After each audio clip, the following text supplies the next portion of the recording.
జగన్మోహన్ రెడ్డి గారు ప్రజల కోసం రోడ్డు మీద నిలబడి రోజున పోరాటం సాగించే కార్యక్రమం చేస్తూ ఉన్నాడు. ఆయన నాయకత్వంలో ఈ నెల 28వ తారీఖున రాష్ట్ర వ్యాప్తంగా ఉన్న నియోజకవర్గ కేంద్రాల్లో ఒక పెద్ద ప్రదర్శన ర్యాలీ ఉంటుంది. ఈ ర్యాలీ చూసి కూటమి ప్రభుత్వం గుండెల్లో రైళ్లు పరిగెత్తాలి.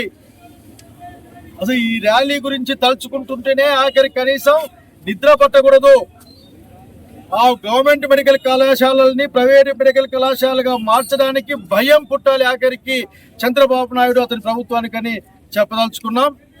ఇది ప్రజల కోసం, ఇది ప్రజల కోసం చేసే కార్యక్రమం. ప్రజా ఆస్తుల్ని కాపాడే కార్యక్రమం. అసలు ఒక ప్రైవేట్ మెడికల్ కాలేజ్ ఉంటే మనం అక్కడ రోడ్డు పైన భయంగా ఉండాలి. అదే ప్రభుత్వ మెడికల్ కళాశాల, ప్రభుత్వ ఆసుపత్రులు ఉంటే మనవి కాబట్టి ధైర్యంగా ముందుకెళ్తాం. ప్రజల కోసం ఈ రోజున చంద్రబాబు నాయుడు మన నాయకుడు పెట్టిన జగన్మోహన్ రెడ్డి గారు పెట్టిన 17 మెడికల్ కాలేజ్ కూడా భవిష్యత్తులో ఉంచే అవకాశం లేదు.